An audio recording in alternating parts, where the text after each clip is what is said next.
börn hérna sem vilja fá að heyra einhverja sögu? Jú, ég búin að sjá krakka hérna. Komið þið? Matti, komdu.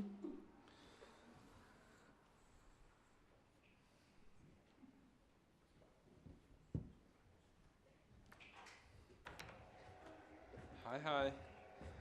Það allt í lagi. Ef þið komið ekki, ég klúðraði algjörlega. Ég ætla að koma með mér eitthvað sem ég búin að geyma lengi.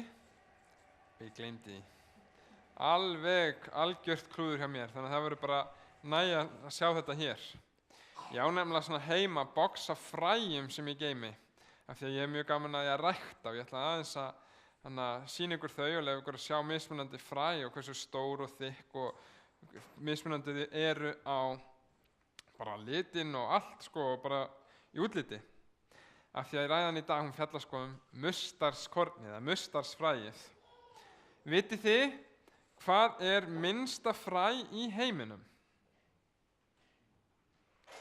Er ekki búin að læra þetta í fyrst og öðrum bekk eða eitthvað svoleiðis? Ég held að væri komið með þetta alveg. Nei, fyrirgefið á. Hérna ætla ég nú bara að sýna ykkur fræin og aðeins að tala um þau, en ég gerum það kannski bara aftur og eftir. Minnsta fræ sem ég veit er þetta hér. Þetta er fullt af þúsundum fræja bara inn í einu. Þetta heitir víst á íslensku brönugras eða orchid. Ég var bara að sjá svona eitt daginn þegar við vorum að fara í afmæli og gáum stelpu svona þetta blóm.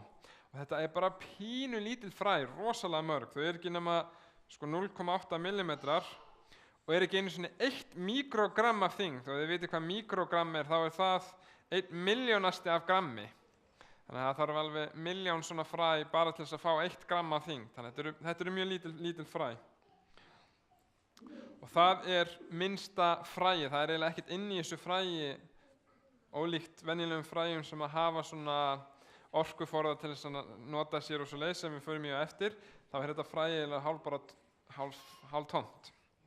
En það er nú ekki tómt, það er bara að segja það. En vitið þið hvað er elsta fræ í heiminum sem að hefur verið notað og það virkaði? Venjulega þá á maður fræ og þú kaupir fræ þegar þú ferð út í búð til þess að setja niður tómatplöntur eða brokkoli og þeir segi vinsalegast notið fyrir vorið 2015 eða 16, það er kannski nokkur ár.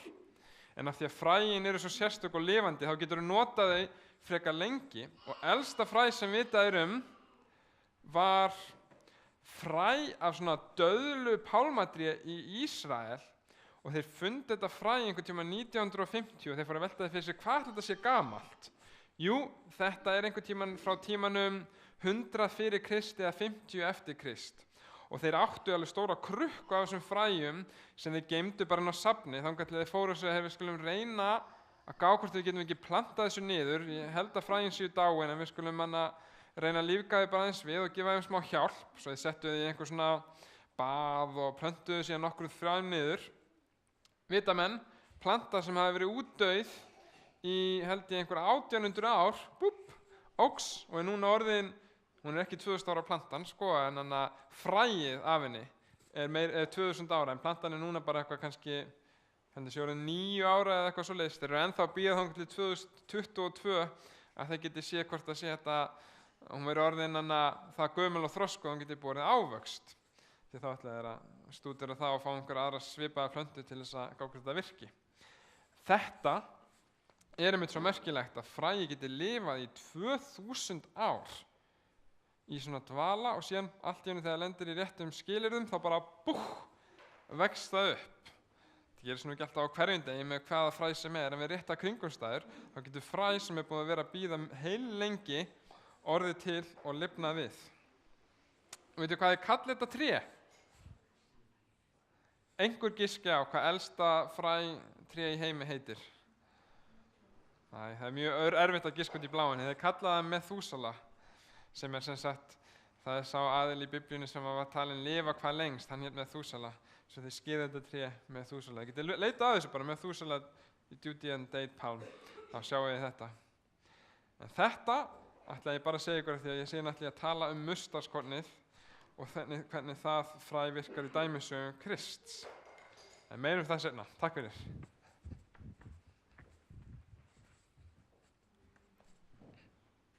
Já, takk fyrir þetta. Allt sem kemur við Guð og Guðs sköpun og það er undursamlegt, það er stórkostlegt. En við vorum að tala um áðan að lofa í söng.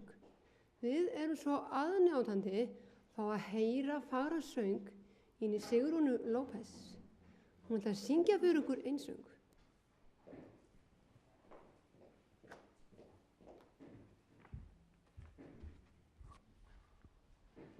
Góðan daginn. Ég ætla að syngja fyrir ykkur lag sem heitir Be Still My Soul.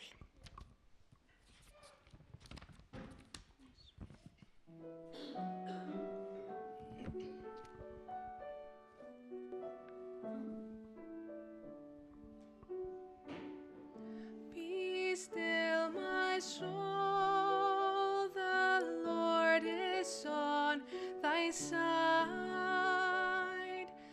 Bear patiently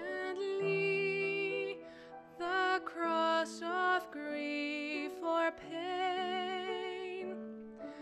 Leave to thy God to order and provide. Through every change, he faithful will remain. Be still my soul, thy best, thy heavenly friend. Through thorny ways leads to a joyful end. Be still my soul,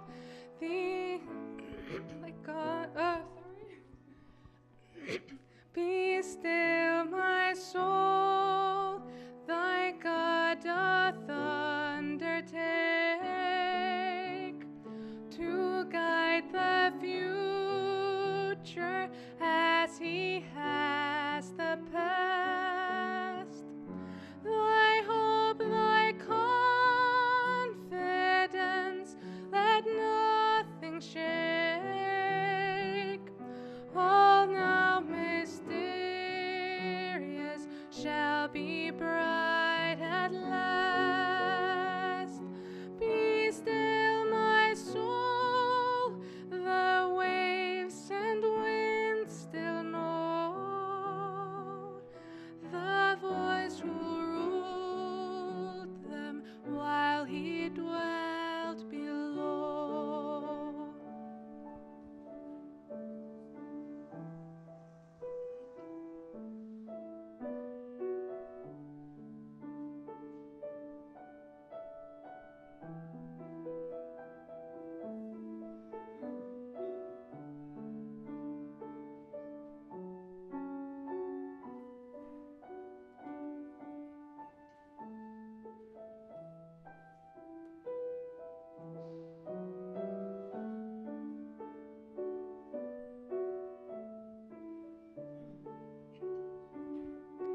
Be still my soul, the hour is hastening on, when we shall be together with the Lord. When disappointment, grief, and fear are gone, sorrow forgot, love's purest joys restored. Be still my soul, when change and tears are past. All safe and blessed, we shall meet at last.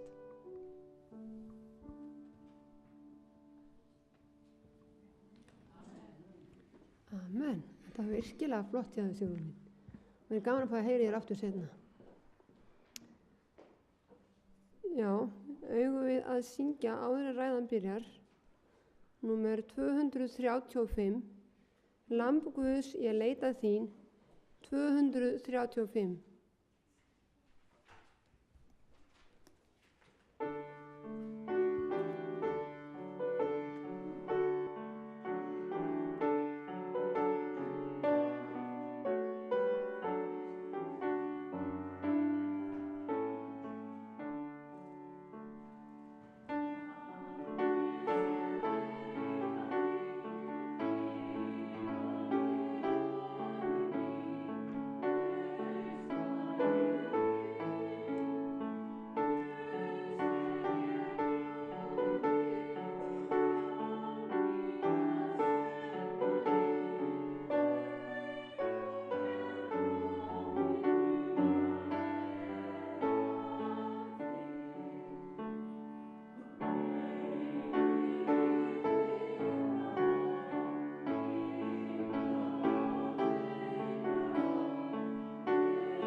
Stefáni orðið.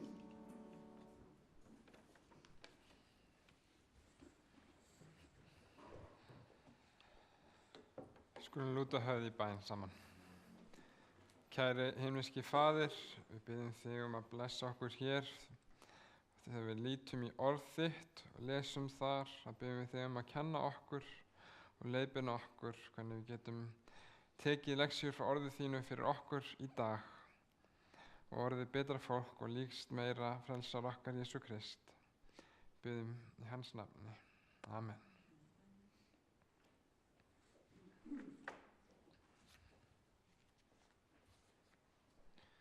Í Mattheus 13. kafla lásum við litla, stutta dæmisögu sem að Jesús sagði þeim.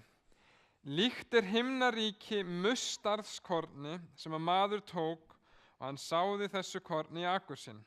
Smæst það allra sáðkorna, en þegar það vex þá verður það öllum jurtum meira. Það verður að tré og fuglar himinsins koma og hreiðra sig í greinum þess.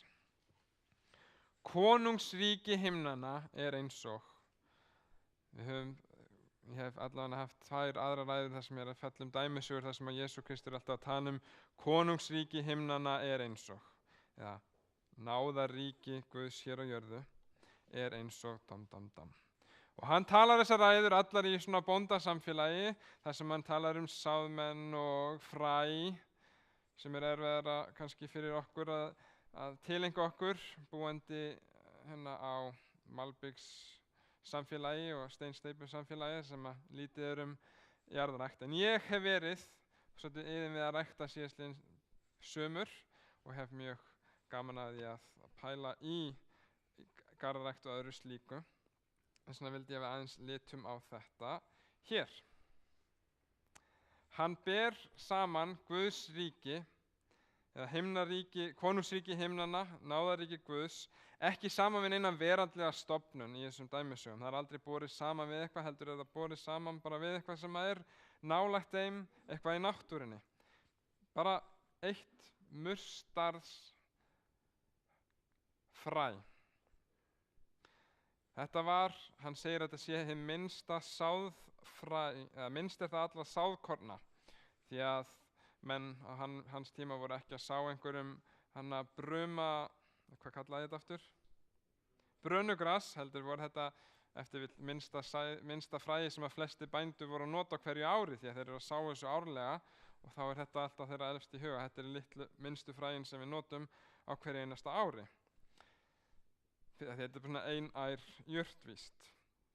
En þegar Jesús sagði þessa sögu þá blöstu við mustarstrén allstaðar kring, þannig að fólki kom strax í huga hvað hann var að segja. Því að mustarstréð sem hann er að tala oft óx þetta í órækt og villigras, þráttur að það gafst vera með fræin af þessu voru notuð til þess að gafst nú planta þessu og vildir, en menn notuðu þetta oft bara til þess fyrir fræin til þess að búa til hana með olíum og hún notað sem krydd og annað slíkt. Og þetta óksalva gat verið 2,5 metri, eins og sjáum hér cirka, jafnvel hærra ef hægt var, fráttur þetta væri ekki sannarlega tré, veit ég hvað ég við, þetta var planta einhvað síður. Svo með svona gulum blómum og svörtum litlum fræjum. Fuglarnir áttu til að borða þessi fræ og menninir líka. En þóttur að koma pínu litlu fræi þá var þetta frekar stórt og mikið jurt og tré. Það athyglisvert að við lesum þessa dæmisögu svo við grípum ekki bara í texta og tökum hann úr samhengi að ef þið eru fylgjast með mér í 13. kafla þá þetta kafli sem stútfullur af dæmisögum. Fyrsti kafli, í fyrri hluta kaflans þá dæmisagan sáðmanninn. Sáðmaðurinn fer og sáir sæði og sumt lendir í góðum jarðveg, sumt lendir í grýttum jarðveg, sumt lendir bara beint á götuna sem fólki lappar og hitt með að þyrnana. Og hann segir alveg Guðs ríki þannig, þú kastar út orðið Guðs og fagnaðir erindinu, sumt fær góða móttöku og annað fær slæma móttöku, sumt lendir í þyrnunum sem að kæfir það og annað fær aldrei tækifæri þegar lendir beint á jörðinni. Síðan með aðra dæmisögu sem fjallar Guðs ríki eins og maður sem að sá góðu sæði og síðan óvinnur sem kemur og sáir vondu sæðin á milli og menn fattaði ekki alveg fyrir að það byrjaði að orðið frekar stórt að það búið að blanda saman illgresi og góðu. Og hann segir bíðið þangað til á korskurðardaginn, ekki verið að reyna að rífa úr þetta vonda. Þannig að það alltaf eitthvað þema hjá honum varðandi þetta sæðinu sem er sáð. Og oftast hefur það í þessum fyrri dæmisögum, þá eitthvað svona sem virðist vera að kæfa þessi blessaða ríki Guðs í þessum dæmisögum. En hér þá bendir það þeim á það og segir bara Guðs ríki er eins og mustardskorn. Því að fólk að pæla í sig þessa dæmisögu sem hann segir, það er svo mikið að illgresi og það fær svo slæma móttæku, verða einhver korn eftir.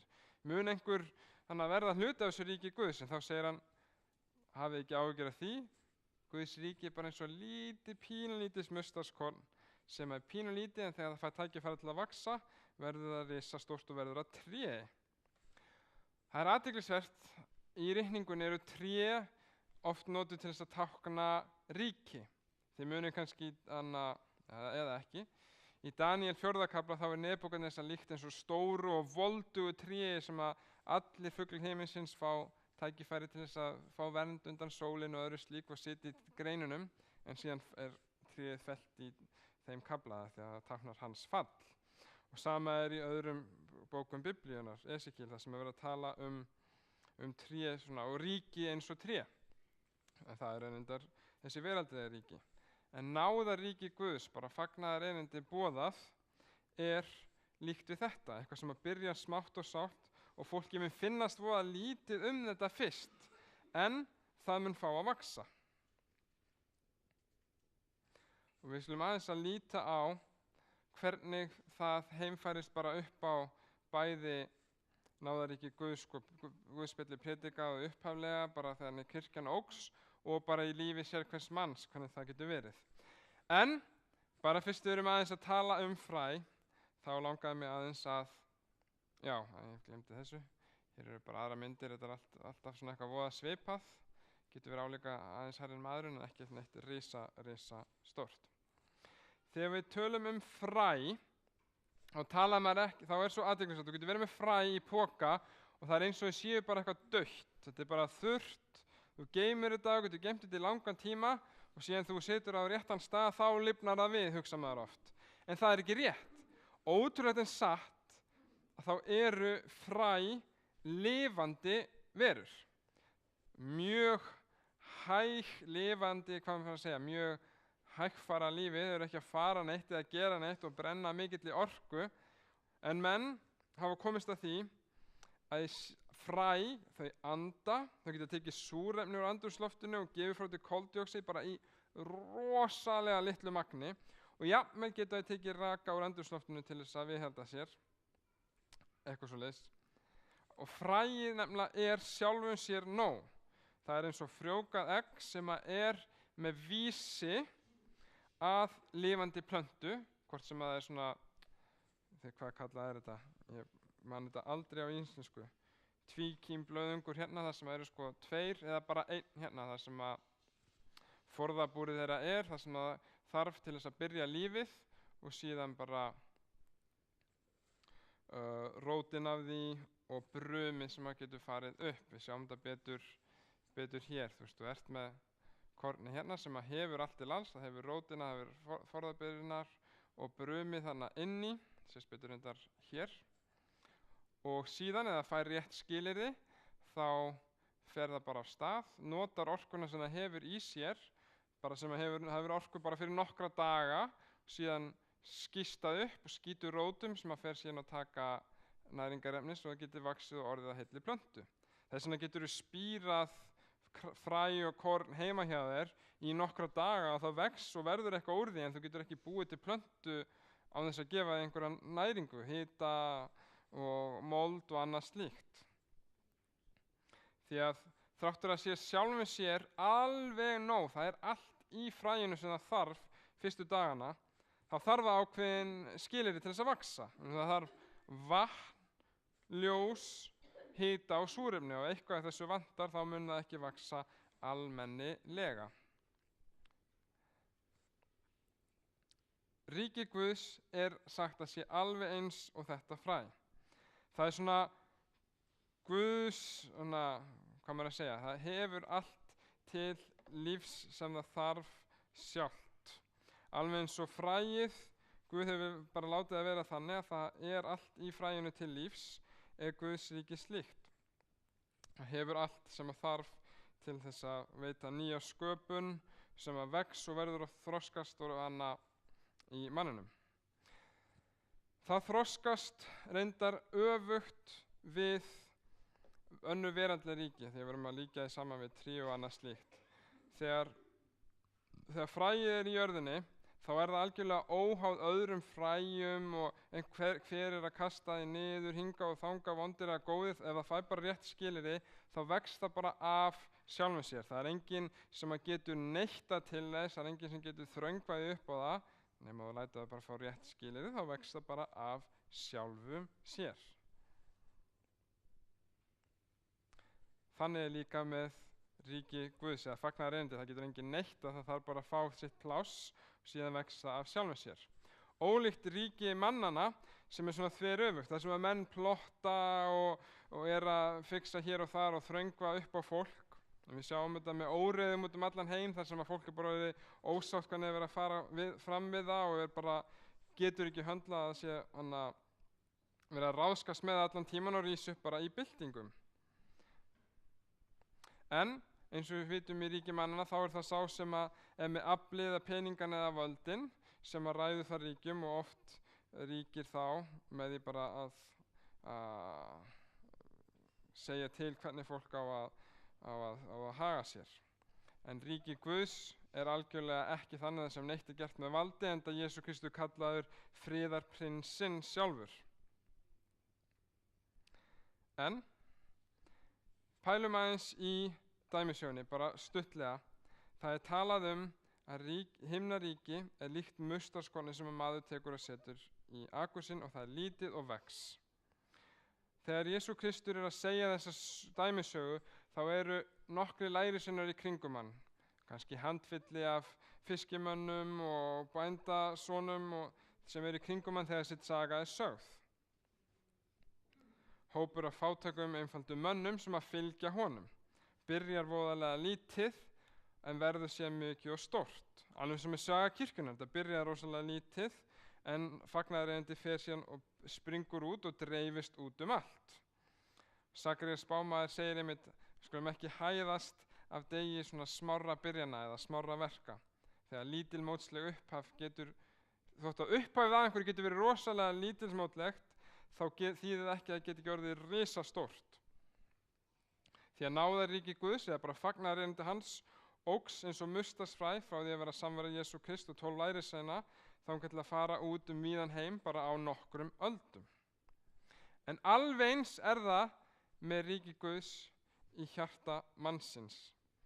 Það getur byrjar rosalega lítið að vinna í hjarta okkar. Því að við höfum lesið, þá segir í Lúkasar Guðspjalli, ríki Guðs innra með ykkur. Það fagnaðarerindi kemur og orð Guðs kemur til hjarta okkar og tekur sér bólstað þar. Byrja kannski bara smátt. Það þarf ekki nema að vera nema eitt orð eða setning sem að snertur okkur, ræða sem heyrð, bók sem einhver lesa einhver tíman og það hefur áhrif á sér. Það eins og bara frjókorn eða bara eins og við segjum fræ eða korn sem að tekur sér rætur þáttur að sé bara pínu lítið að fyrstu. Stundum tekur það bara rosalega langan dvala eins og kornin sem við lásum þannig að döðlutrið. Það getur tekið langan tíma þangað til að færa alveg akkurat réttan grunn og tekur sér rátfestu þar. En þegar það gerir þá getur það tekið vaxið og orðið mjög stórt. Nú ég þekki þetta bara með minni eigin sögu. Ég óx upp á svona hálf kristnu heimili, tekin í kirkju oftast en ekki samt, faðir ekki kristin, móðir, þú veist, fórum með okkur í kirkju en það var eiginlega eina sem við þekktum af kristnu, já bara hvað væri að vera kristin, ég held að það væri bara að fara í kirkju 1 klukkutíma á viku, búið. En ég man ennþá þegar ég var þar, þú veit farin áður en að ég bara bað mömmu minna að please ekki taka mig, ég vil ekki fara, ég vil ekki hitta þetta fólk, ég vil ekki þurfa að hlusta á þetta.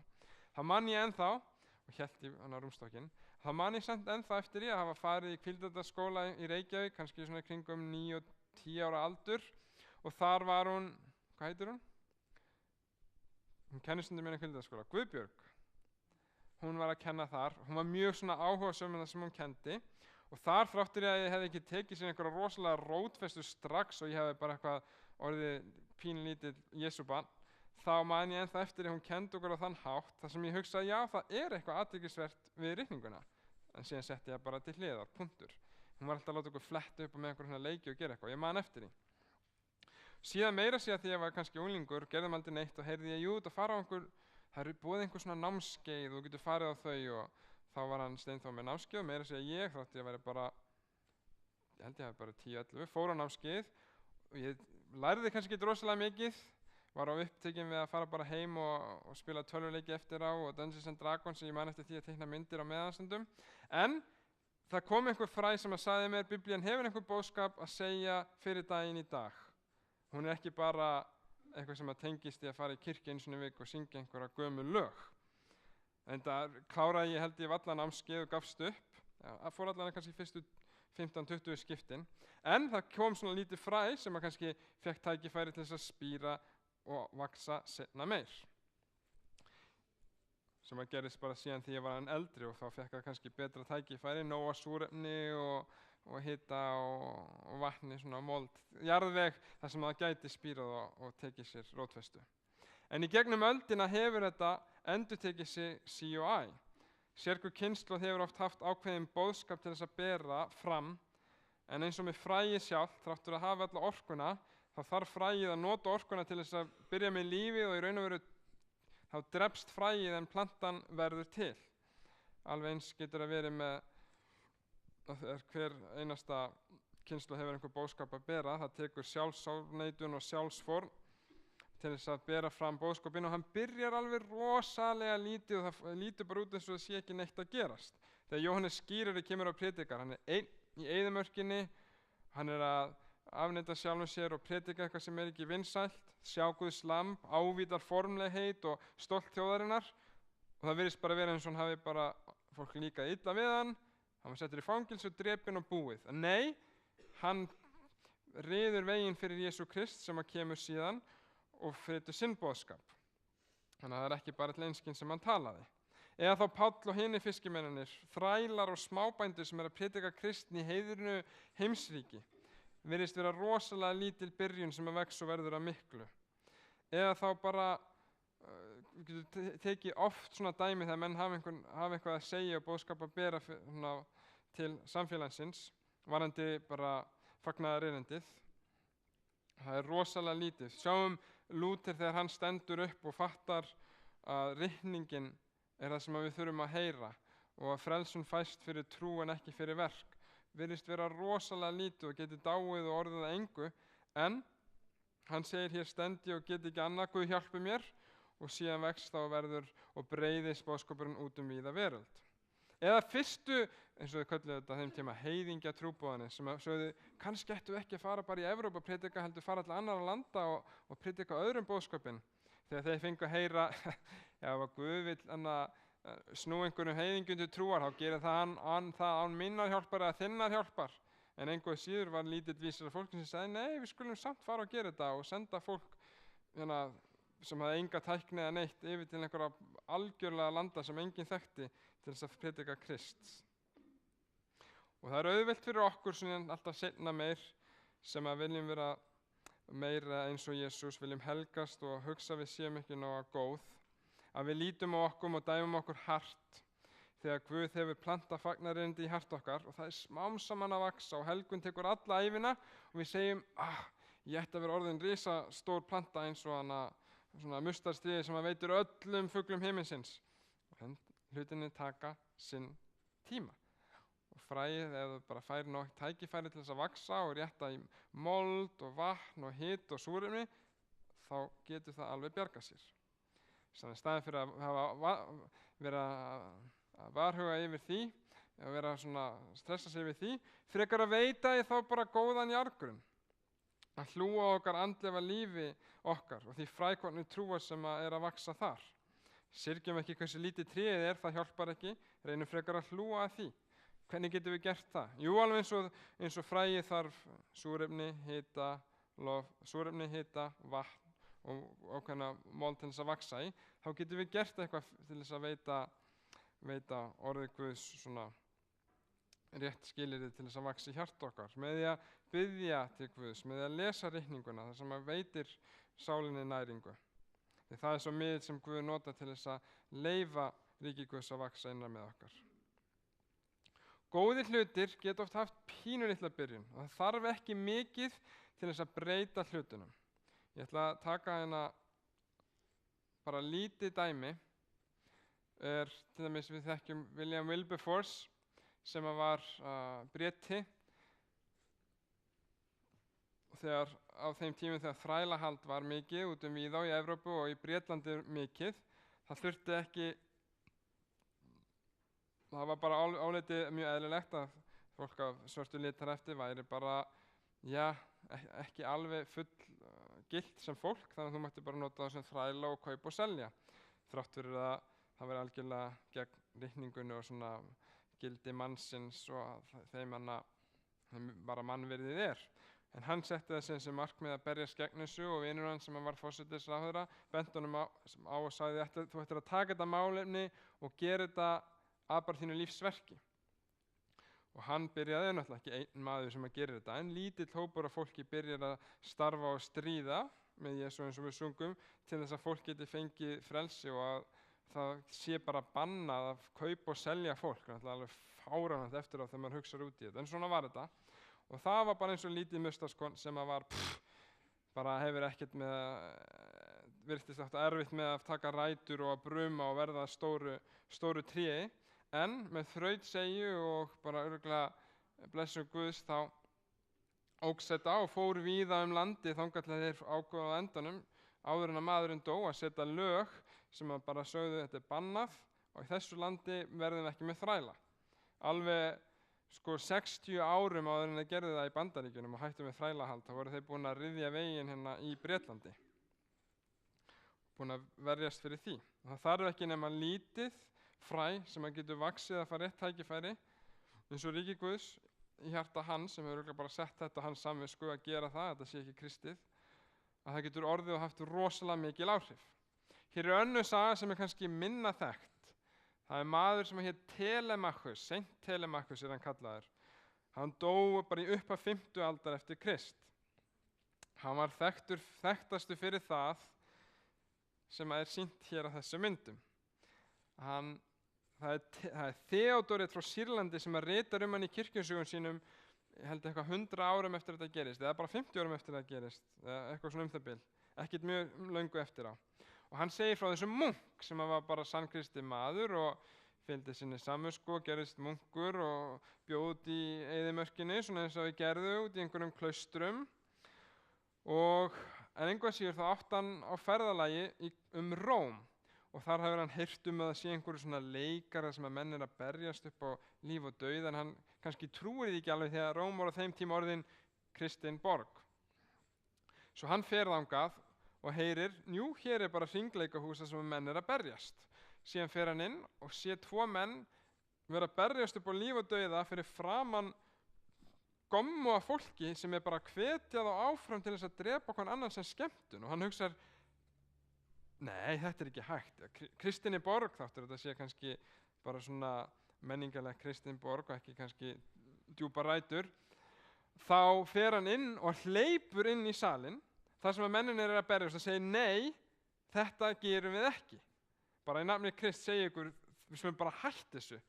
Og fólki verður brjálað að hann sé að skipta sér að skemmtun þeirra og það tekur sér til og fer bara á gríti náungan. Þannig að maðurinn Telemachus sem er að fara og stoppa skylmingaþrælana, hann endar sá sem er grýttur og drepinn. En það var ekki bara til einskins, því að eftir að þetta gerðist þá fór sagan út og það heyrðist að einhver munkur, heilagur maður, hafi farið inn og beðið fólki að stoppa bara í nafni Krist að hætta þessum ósköpum að vera að drepa hvort annars til skemmtunar. Og það berst til keisarans sem að segir, núna bara hættum við með skylmingaþræla, þetta verður ekki liðið áfram í þessu ríki. Af því að menn voru oft teknir sem þannig að glæpamenn voru látnir berjast bara svona seldir í þrældóm basically í þetta. Og það var bara upp frá því skylmingaþrælar urðu bara, heyrðu fortíðinni til. Og það oft talað að það sé út frá verkum Telemachusar sem að þetta hafi bara verið liðið undir lok. Það var ekki eitthvað risastórt sem hann gerði til þess að breyta á miklum hlutum, heldur bara eitthvað pínulítið. En það getur verið bara einhver pínulítið fræ taki sér rótfestu og þú veist ekkert, hann vissi ekki það fyrir hann var dáinn, þannig að hann sá þetta aldrei gerast, að það tekur upp og verður að mikilli plöntu eða mikil áhrif sem að ná víða. Það þarf ekki mikið til þess að orð Guðs taki sér bólfestu í hjarta þínu eða hjarta náungans, en það þarf að sá sæðinu fyrst. Ef að þú ert þú að gefa því tækifæri orðið Guðs til þess að vaxa í hjarta þér? Ert þú að sá því svo að fagnaðarerindið geti tekið sér rótfestu í hjarta náungans? Því að það er ekki ætlast til þess að við látum það vaxa, það er bara ætlast til þess að við sáum þess og það fái réttan jarðveg og síðan sér það bara eins og fræið sig sjálft eða fær sér jarðveg. Og Guð hefur bara veitt í þann kraft að það sér sig sjálft og vex og tekur sér bólfestu í hjarta mannsins. Skulum bara enda með bæn saman. Kæri Faðir, þökkum við fyrir orð þitt, fyrir dæmisögunum mustaskornið, og við vitum það að ríkið þitt, náðaríkið þitt eða bara fagnaðarerindið þitt, ef við getum sagt það er kröftugt og máttugt og það getur tekið sér bólfestu og breytt lífi sérhvers manns. Við biðjum, Faðir, okkar hér megum taka við því og veita því stað í hjarta okkar svo að við getum breyst í líkingu Jesú Krists og breytt í samfélagi sem við erum til hins betra allstað sem við komum. Við biðjum fyrir því að við sem kirkja megum sá þeim fræjum fagnaðarerindisins og við vitum það, Faðir, að þú sérðu vöxtinn og það er þú sem að vinnur í lífi sérhvers manns. Við biðjum þig að blessa okkur hér og þessa kirkju og samfélag í Jesú nafni. Amen.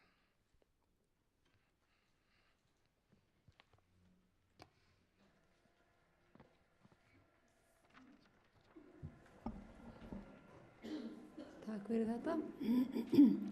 Þetta er alltaf gott að heyra. Við skulum syngja áður en við skiptum í deildir. Númer 331. Allt er Jesús glaður gerði.